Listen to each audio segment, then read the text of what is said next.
Welcome to the Broken Pencil Booking Company pro wrestling podcast and radio show infused with hip hop. I am Wood. Made daily with organic, farm to table, localized, neuralized, sterilized, available on Amazon, shipped worldwide, not available on Sundays, but now available on thebeastradio.com. Broken Pencil Logic. You stay classy, internet. I'm Suave Burgundy. Happy 2021 to you, Suave. Offtheglass.com. That's the new website. we need to go ahead and get that, man. For real though, yeah. Yeah, it's we throwing oops all 2021. Rest in piss to 2020. Man, please. and don't call me. Lose my number. Keep all that energy over on that side of things. WYBA. Hey, normally, we have music starting in the background, but it's only right, man. Hold up. Let me get this ready. Yo, yo, yo, yo. Pop a 40 and check your rollies. It's crime time.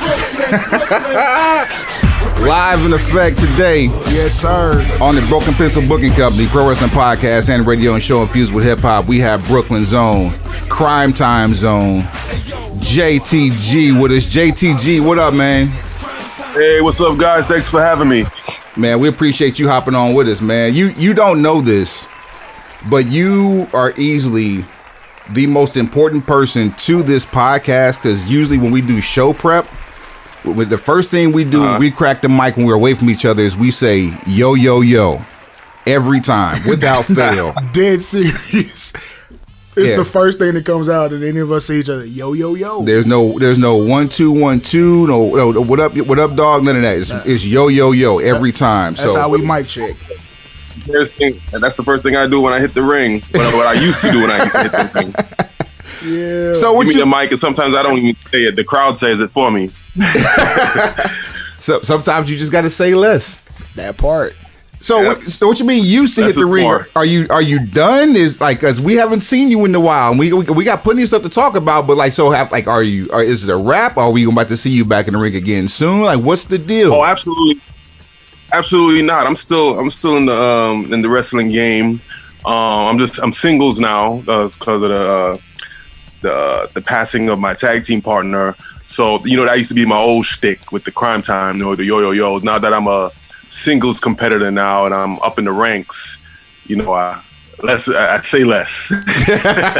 Indeed. Yeah, but you had a hell of a run, and not to gloss over that at all. Rest in peace to Shad Gaspar, great man, and we lost him doing something great. So absolutely. It's a hell of a legacy to leave behind. True definition of a hero. You had a singles career pretty solid in the E. Prior to your departure. So probably for 4 years you were by yourself? About 3-4 years, yeah, correct. Yeah, so and I know that was hard enough as it was for you. So like how did the wrestling even start for you? Like where did it begin? Was it like is it a childhood thing? Did somebody just walk up to you and tell you to hop in the gym? Like how did it start for you? Well, both my parents were wrestling fans, and then it was only natural for me to become a wrestling fan at the early age of like probably 2 years old. I can remember being 2 years old, beating up my sister's Cabbage Patch doll. And then from there, my mom just kept taking me to wrestling shows at Madison Square Garden every month. She ordered the pay-per-views. She was really into it, so I had somebody to bond. That's how me and my mom bonded. And then after high school, it was a time to make a decision. Like, what are you doing? You going to the Army, the military? You don't want to play any sports. Are you going to shoot? My mom wanted me to be a correction officer. Are you going to go into college? Like, what's the deal? And I kept it in. Like, I didn't want to tell anybody I want to be a professional wrestler because, in the hood, you get laughed at. Like, what? we get laughed at as grown men right now having a pro wrestling podcast. So, yeah, we understand. You know what I'm saying? So it was like, what college you going to? Like, oh, I'm going to be a professional wrestler. You sound kind of weird. So I kind of didn't say it.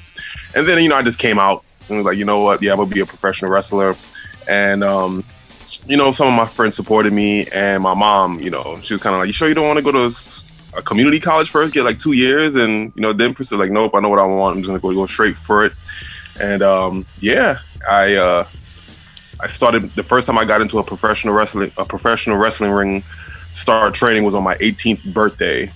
And then at the age of 21, I got signed when I was in Louisville, Kentucky, at a developmental wrestling school called OVW. OVW. Yes, sir. And is that where you met Shad at? Was it OVW? Yeah, I met Shad at OVW. I'm pretty sure we bumped into each other sometime when we were in Brooklyn growing up, but because we lived so close to each other. But it's funny that I didn't meet him until I got to OVW. That's crazy. For real. That's divine intervention, like it was. So walk me through OVW. So how was that like for you on the come up in OVW? You finally bumping the Shad, and then of course y'all are training separately, of course, and then you guys become a tag team. So like, what was that progression like for you guys? For me, when I got there, I had to go through the ranks. I had to go through the amateur class. I had to go through the intermediate class, and I had to pay to train with the contract talent, which Shad was in. He had a contract. And then when I paid to be in the contract class, that's when I had more of an opportunity to be seen by the WWE, like people in the office. Because if you train with them, with the contract talent, they're going to see you as well. And that's what I wanted. And I think Shad had just finished up a storyline with CM Punk. He was wrestling CM Punk for his OVW heavyweight title, and that ran its course. And they were like, "What are we gonna do with Shad now?" And then we have this young man here, JTG. He's by himself. I wasn't a tag team, and then my tag team partner had some personal issues. He had to take some time off, and I was there by myself. And they were like, "He's charismatic. He's got the look. He's got a good attitude." He's good in the ring. Let's pair him up with Shad. And me and Shad, we already had a great relationship outside of wrestling. And then they put us together. We just started having fun together on screen, and we had great on-screen chemistry. And that's what Vince saw when he saw the first time he saw me on TV. He's like, "Oh, I like these guys. They have great TV chemistry. I want them on my television show." That's when I got signed. The charisma thing is what gravitates usually me and Suave, towards certain characters, and having a hip hop element to you. Like sometimes it seems gratuitous, but we knew off the top when we first saw you guys on mainstream television that it was authentic. Like people can argue about the South having grills, but we can go back to '93 with Raekwon, and he had a grill. RZA had a grill, and you had your grill was iced out. Y'all had the Timbs, the baggy jeans. I mean, that was everything we was representing. Like we were at the tail end of the baggy jean Timberland era, but at the same time, like now, even as grown ups, like we gotta have at least one pair in our stash, because like you gotta stay grounded, stay your roots. Yeah. So fast forward.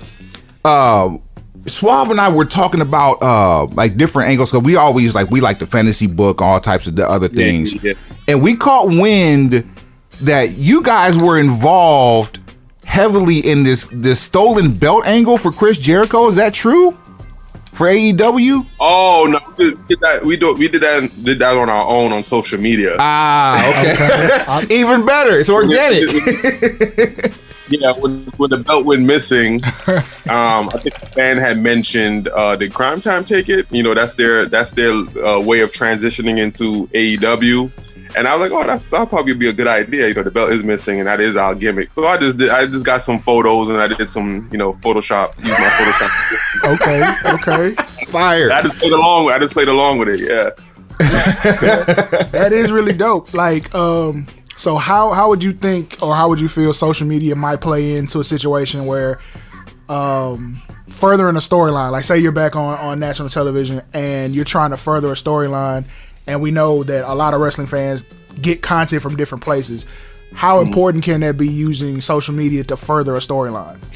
I think social media should be used in 80% of the storylines. I think that's more intriguing, and it comes across more organic and more natural. I remember when Crime Time worked, what do you call it, Miz and Morrison, we both had internet shows. We had Word Up, right, and they had the Dirt Sheet, and it's only natural for us to compare ratings with the show. 1 week we will be higher, 1 week they'll be higher, and then Brooklyn Brawler was producer, he would be the ones recording it, and he would be egging us on. You know, the dirt sheet, y'all got to step it up. You know, dirt sheet, they got the higher ratings last week. They heard that you had and he would just egg it on, and then the office found out about it, and then they put us in a storyline.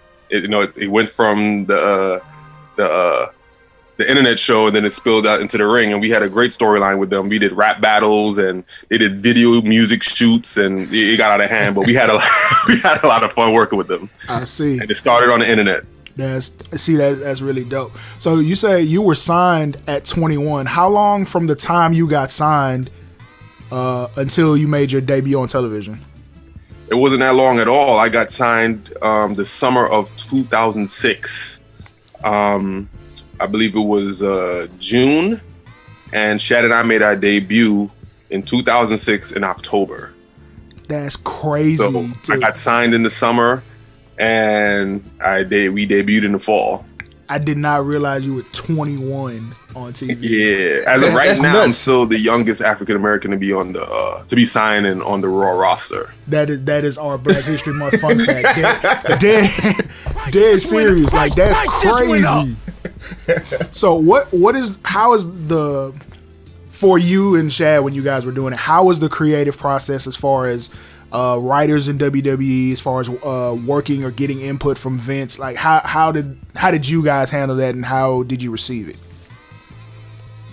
So when we first got there, we had a lot of creative liberty because we were authentic. You know, right. we were the real deal. You know, the only thing they had to tell us was they couldn't write for us because they will go to the Urban Dictionary and start tossing out these words like, what? You don't say that, and that's not how you use it. It was out of context. So, like, just tell us what you want us to do. We'll get the point across. You know, they wanted to use stuff like that was outdated, like mollywop. Yeah, you mollywopped them. I'm like, no, we're not saying that. We're gonna switch. We're gonna change the verbiage up. Yeah, that's and there was times where they didn't know our character too much. You know, they would tell us. I remember one time the cameraman was like, "Yo, Vince hates it when talent looks into the camera." And I would look into the camera when I came down the aisle. You were notorious for that, man. Breaking the fourth wall. Oh man, you were notorious. Yeah, because I would look into the camera to show off my grill, to show off my chain, because that's what they did in the music videos. You know, they get all up in the camera, show their teeth, and so I went up to Vince and was like, "Yeah, the cameraman told me not to look into the lens anymore because he said that you hated it." He's like, "Yeah, I don't want talent to look. Want you focused." I'm like, "Oh, well, I do it because." That's what they do on music videos. Now, these videos, they look at it. He's like, "Oh, yeah, you know what? Keep doing it. I'll talk to the cameraman. I like that. I like that you took initiative." Vince loves when you take initiative and you're not afraid of him and you come to him like a man and explain. You know what I mean? Absolutely. I felt like that was kind of a theory of ours. Like, it doesn't necessarily seem like all of the writers know how to convey the aspect of an urban character, because we've always kind of heard that back and forth about New Day. They write their own stuff because they know how to present it. Yeah. Especially when I started, there weren't any black writers. Yeah. I'm not totally convinced there are any now, but that's a different. At least any with any quote unquote urban backgrounds. Yeah. You know what I mean? Yeah.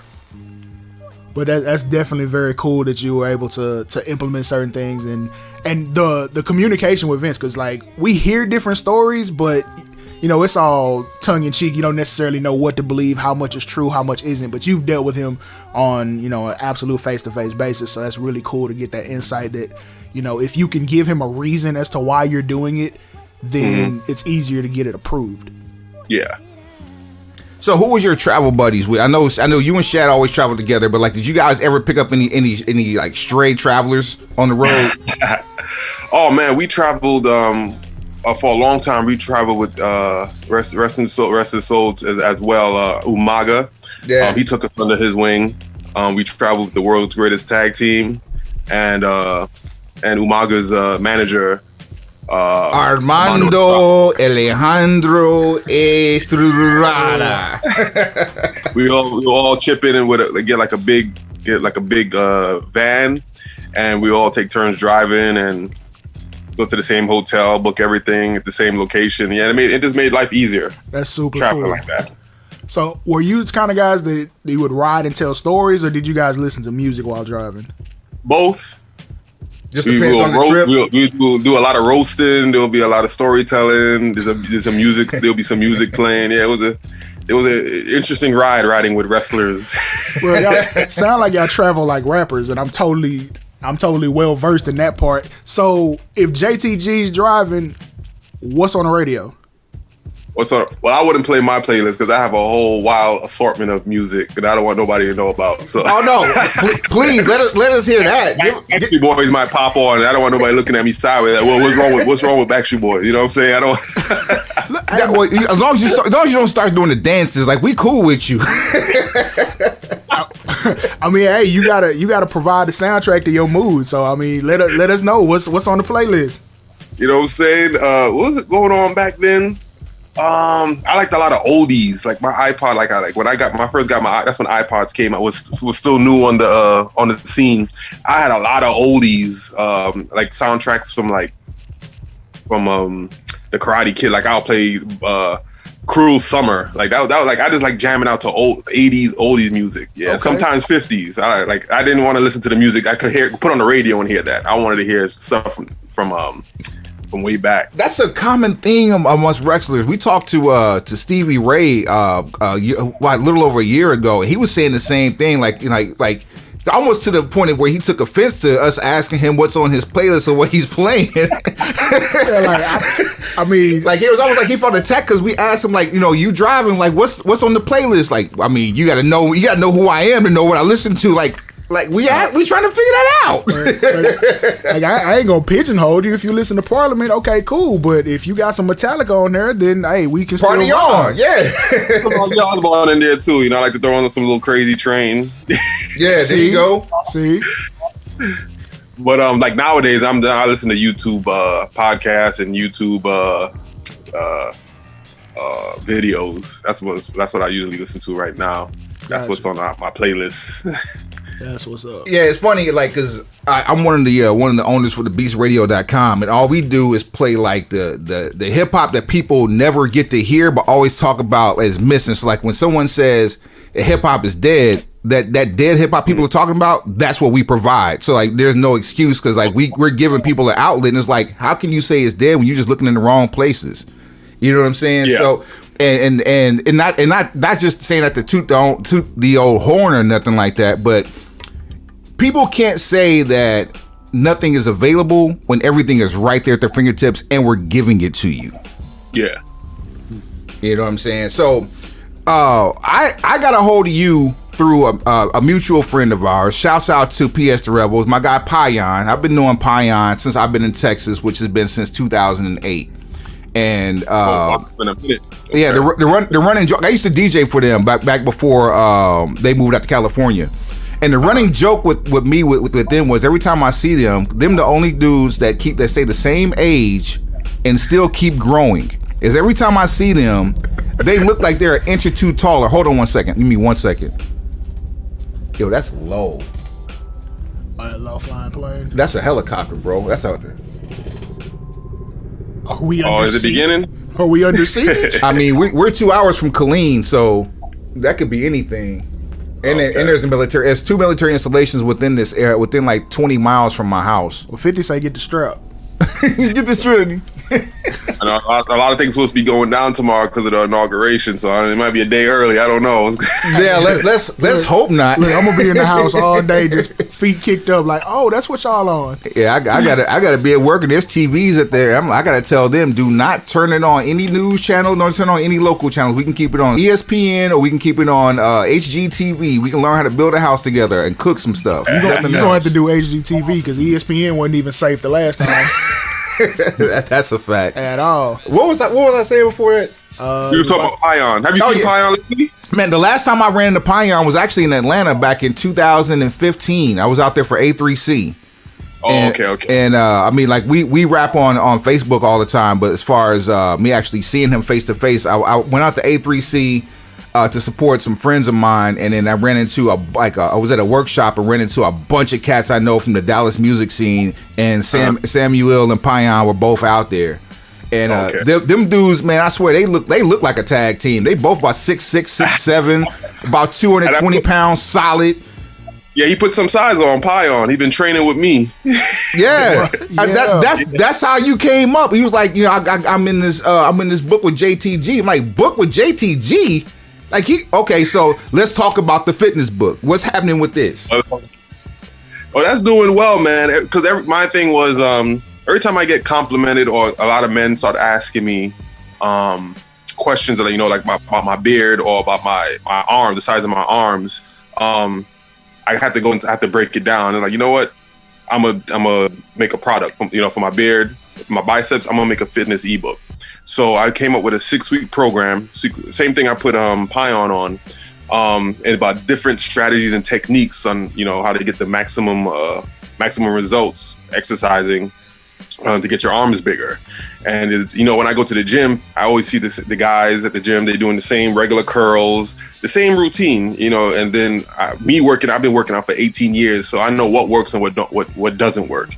And when I put Pion, he's like, I never seen anybody like work out like this before. Like, what is this called? And then he said, you should. He actually encouraged me to write to make the book. Wow! So I made the book, and it's doing great right now. And a lot of people contact me back like, damn, this is like unique strategies. A lot of people, all I knew was know how to curl. And people didn't know about different like positive and negatives, like the eccentric. Holding the weight and slowly going down. Making those muscles contract and then yanking it back up and doing the same thing over and over again. And then you got pyramid sets. We got there's so many techniques. Like my mind is getting flooded with with so many ways to grow your arms, and that's how I got my 23-inch arms, biceps. Yeah. Okay. Young. 21 inches. Young good Tri-Terry over here. Say your prayers, eat your vitamins, wear your Tims. Wear your Tims. There you go. Yeah, that's definitely a good look. So where can people get the book at, man? It's on Amazon. The book is called The Newbie's Guide to Big Biceps. Okay. Yeah. So it's the 6-week program, and it's so easy. That's the subtitle of it. A child could follow. There's video links after every workout, so you could, just in case you need instructions on form and how the workout looks or what machine to look. There's a video link right there for you to click on, and you're like, oh, okay, I could do that, and then you go bang out those reps and sets. That's what's up. So do you see more fitness books in your future, or do you see more like the autobiography or self-help route going forward? Because typically people don't just do one; they usually do more than one. And This is my third book. See. Look, now we gotta move. Now we gotta move to the digital platform, and we get him on YouTube doing the workout tutorials. I wrote 2 books. I wrote from WWE in 2014. I wrote a book called "Damn, Why Did I Write This Book?" And then the second one, I had no plans on writing a second one, but since the first one did so well, the name of the next book was called "Damn Right I Write This Book Too." And both of those did great. Both of those were Amazon bestsellers, and everybody wanted a third one, but like I forgot a lot of stories. I mean, what honestly, and this is just off the top. If you have like your phone with you, just use the voice memo recorder, and anytime you think of a story, just tell the story to your phone. And you can use that as leverage for anything that you do going forward, for a book wise, or even if you do something like just straight audio, you could do like, audio memoirs or something like that. Just tell it to your phone, because at least that way it's out there in the event that you don't remember later on. I wrote the first and second book. I'll be in the gym, and whenever I sat down to like, okay, I'm going to write, nothing came. The ideas will come. I'll be in the gym in the middle of a workout. Oh yeah, I remember that, and I'll stop whatever I'm doing and just jot it down real quick. And I wrote most of my book in my phone, in my notes. That's how it goes nowadays. Yeah, everybody doing their albums on their phone. Might as well make some money on the literary side doing it. Exactly. So you guys used to travel real heavy, do the whole van thing. Who is the best driver and who is the worst driver you've ever ridden with? On the road? Yeah. Oh man, let me see. That's a good one. Worst driver. I probably have to give it to Shad. Shad was a very aggressive driver. Like, he took it personal. Somebody cut him off. Like, bro, he doesn't know you. You're just a car to him. He's like, why do you feel the need to race and cut him back? It's like, it's not that serious. But yeah. He got that Michael Jordan Last Dance vibe about him. Like, I took it personal. Oh, you think you gonna outshine me? Nah. So then, adversely, who's the best driver? I gotta say myself, safety first. I make sure. I might get us there late, but we gonna get there. 10 and 2, cruise control, 1 mile below the speed limit. Hello, Mr. Officer. Take your mirror for me. All right, good. I can see that every angle. Okay, we good. Yeah. The irony that one half of Crime Time is one of like the safest drivers. So if you're 1, who's 1A? Who's the best driver if you're not behind the wheel? I rode with Kofi before, and he's also the same way. Safety first, Okay, I can definitely see that too. I don't know. I roll with some Ghanans, man. I don't trust him behind the wheel. Shouts out to my guy Curtis. He knows full well I'm talking about him too. He's a pencil pusher. Straight profiling. That is totally unnecessary. If you ride with Curtis, you'd understand this whole statement. Straight up. So for people who may not have seen you since you've been wrestling indies and just away from WWE, how much has your in-ring style as well as your presentation changed? Oh, I switched up my whole swag a lot. Right? Like I even did a name change. Like my name is still JTG, but it stands for Jay The Gawd now. Okay. And people, if I was ever make a WWE return, people are not going to recognize me. I cut the braids off. I grew a badass beard out. I put on some muscle, and I'm rocking the trunks now. People I've been known for my signature look with the sagging jeans and the Timbs. But right now, I wanted to fit the championship mold of how a wrestler should look. Truth be told, I always thought JTG stood for Jay The Gawd. So is that something? I went through different metamorphoses of my name, different treasures of my name. First, it started off with Just Too Good. Okay. Then Just like Too Gangster. Okay. Just Too Gangster. And now it's Jay The Gawd. Yeah. I like all those. And jump that guy. Yeah, man. So we found out earlier you're going to be in the DFW area sometime soon. Like VIP, that's Lou, isn't it? Lou Williams? Yep, that's Lou. Yep. Yeah. I'm the champion. I'm the VIP heavyweight champions, and I'll be working Alex Hammerstone January 29th. Wow. Man, so that's major. if you're in the Dallas area, you definitely want to. It's a stacked card, but that night I plan on definitely stealing the show, per usual. So I got a good opponent. You're gonna leave a little sore though. Hammerstone be bringing the pain. Yeah, yes he does. I got my massage therapist ready on the 30th, so we good. I'm ready. Perfect. Yeah, so plug the show, plug the book, matter of fact, plug everything right now. This would be a perfect time to plug everything you got. Plug everything, folks. Well, I don't know if you guys can see the beard right now, but the beard is pretty it's pretty badass. See what you got my going own on. beard care company, Beard and Body. Wait, hold on. You just dropped out. Hold on, let me kill this video real quick. Okay, go ahead, do it now. Yeah, I said, I don't know if you can see this badass beard right now, but I have my own beard and body care company called Sexyshell Beard and Body Care. It's a black seed oil infused beard butter and beard oil. That's what helps my beard grow and keeps it full, thick. Keeps the skin underneath my beard in great condition. And yeah, and I also have the matching scents to go with the shea butter that my body spray and body oils and body butter. So yeah, you make sure you're smelling good from beard to toe with Sexyshell Beard and Body Care. That's what's up. Okay. Hey, where can we get that? Because we beard gang. Me and you we okay. Like you go to sahbeardcare.com. sahbeardcare.com. sahbeardcare.com. Sexyshellbeardcare.com. Yeah. Okay, I'm going to get into that. Yes, sir. Yes, sir. And then get you with that. Plug the books. We got Why Did I Write This Book? Why Did I Write This Book? And then Why Did I Write This Book 2? Yeah, those are about my stories on the road, and telling stories behind the scenes of wrestling. It's pulling that veil back. Giving you guys a little wrestling fans a look behind the curtain of the wrestling world. The backstage stuff, our lingo, and talking about heat You know, that's a big thing in the wrestling industry. Nobody wants to get heat. Right. And me and Dad got a lot of heat when we first got to the WWE. So we talk about those instances and how you could learn from my mistakes and avoid heat as much as possible. Okay, tell us one story where you caught some heat that you can tell. That I can tell. Yeah. Oh, so it was my debut match in Los Angeles at the Staples Center. Everything went great. Had a great match. Had a great backstage segment with Booker T and Sharmell, and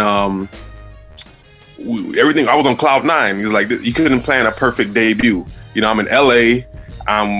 Vince is giving me the thumbs up. Everybody's loving our gimmick, and then I'm standing there watching the rest of the show at the monitor, and then a Hall of Famer. If you want to know who the Hall of Famer is, you're gonna have to get the book.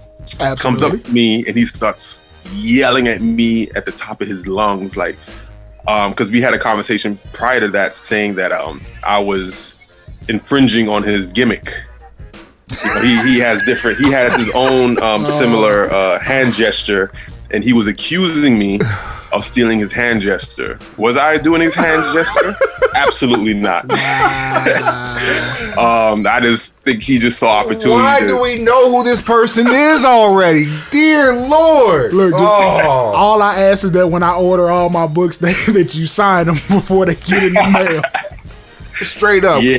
So my day went from the best day of my life to like, oh my gosh, the guy who I used to dance to his music to in my underwear is now yelling at me. Oh, that's I don't know. It's all about perception, how you take it. Like, oh, this Hall of Fame is yelling at me. I must mean, or you can just take it as, shit, I don't know how long I'm going to be here because I just pissed him off. The grand opening, grand closing. That's crazy. What would you consider to be like the highlight of your career? Like, so like period, like even like right now, what would you consider to be like the high point? Like it could get no better than this right now. One of my highlights was when Shad and I we worked Chris Jericho and Big Show at the Staples Center at SummerSlam, one of the main pay-per-views of the year. You know, right. We have WrestleMania and then there's SummerSlam. That's like the biggest events of the summer. And we were on the card. That alone was just like mind-blowing to me. And it was for the tag team titles. You know, we didn't win, but the fact that, you know, we stepped up to the plate and we actually made people believe that we were going to win the titles that night. You know, that means a lot. Because sometimes you could put a tag team in a match with maybe use Big Show and Chris Jericho for an example, and it's like, oh, they're gonna win. This is just a filler match. No, we actually have people believing on the edge of their seat, like, okay, is Crime Time gonna get it this time? Are we gonna get it this time? And then no, you disappointed them. Yeah, I mean, you guys for a main event tag team, and you guys never won the championships, did you? Yeah, we never won the tag team title. We stole them a couple of times. Yeah, we never won them. Yeah, yeah, and most people can't even like fathom to believe that as much TV time as you guys had, and in fact, you guys were in so many main event storylines that you never won the tag team championships. You guys are easily the best to never do it in terms of tag teams. Yeah, thanks, man. I appreciate that. We were told we were supposed to win on like 3 occasions that I know of, and then I remember one time we spoke to a writer, and he was like, "We never really need to put the titles on you guys. You know, you guys are already over." And it's like, what? And then it's saying the title is to give the tag team some credibility. You guys already have credibility. I don't need a tag team title. So, all right, you guys are good. And it's like, then we just got Jedi mind trick just there. Absolutely, because I've been like, look, we missing an opportunity for some extra merch. Like, exactly. Like my pants are sagging. I need a belt to hold them up. You know what I'm saying? You feel me? My pants are sagging. I need a belt. Exactly. Yeah, man, see that's high level creative. That's what you just did right there. Broken pencil logic is what that is. That's fantastic. Hey, you got to give everybody your socials. Where can everybody follow JTG and keep up with what's going on right now? Oh man, you can find me on Twitter at JTG1284. You can find me on Instagram at JTG121084. But as soon as you pop in JTG, you should see the blue check mark. That's me. And you can catch up with me and find out what city I'm going to be in from February to April, May to June. I got a pretty packed schedule, wrestling show. So yeah, I might be in your town. Come holler at your boy. Also, if you want a badass beard with the matching body set and body spray, go to sahbeardcare.com. And if you want big ass biceps, you can go to Amazon and go to the look for the Newbie's Guide to Big Biceps. Price just went up. Price just went up. Straight like that. Well, JTG, man, we appreciate you hopping on the Broken Pencil Booking Company. Man, you're welcome here anytime. If you got anything you want to plug, whenever you come to the city, make sure you reach out to us, man. We're more than welcome to come out and take care of you. And hey, matter of fact, if you need some DJs to escort you to the ring, you know what I'm saying? Like, we do that too. Yeah, we put the work in. I'll holler at Lou. We'll holler at Lou. Word up, man. Well, we appreciate you, man, and I will definitely be ordering those books, especially the ebook, man. I got to get back in shape, man. Round is not my shape right now. I'm not feeling it. Yeah, we got a few more months till summer, so you got some time. Yeah, no doubt. Not like we going anywhere. We about to be on punishment again. Oh, damn. Yeah, I think it's over for us right now, man. We don't know how to act, especially in Texas. We really don't know how to act down here. Bro, it's rough. Yeah, you guys in Atlanta just wilding. Oh yeah, Atlanta. Yeah. Hey, Atlanta's being real stupid right now, man. Atlanta didn't get the memo. I went to Atlanta last summer literally for one day. I was there for the blackout just to eat and had to stand in line outside like that. I'm not going back anytime soon. They can have all that. Meanwhile, Dallas is looking like baby Atlanta. Even though Dallas is bigger, it's looking like baby Atlanta right now. So be careful when you get down here, man. You never know who got the itch when you get here. Oh man, all right, I definitely will be careful. All right, man, you take it easy, man. Enjoy the rest of your day, man, and stay safe tomorrow, especially during the inauguration, man. People out here being real stupid right now. Yeah, you too, man. Thanks for everything. Thanks for having me on the show. We appreciate Absolutely. you, brother. Have a good one. You too, man. Easily the greatest interview in Broken Pencil history. And straight like that, Suave, Like that. take us to the house. I ain't plugging shit. Pencil pushers. Heads up. Pencils down.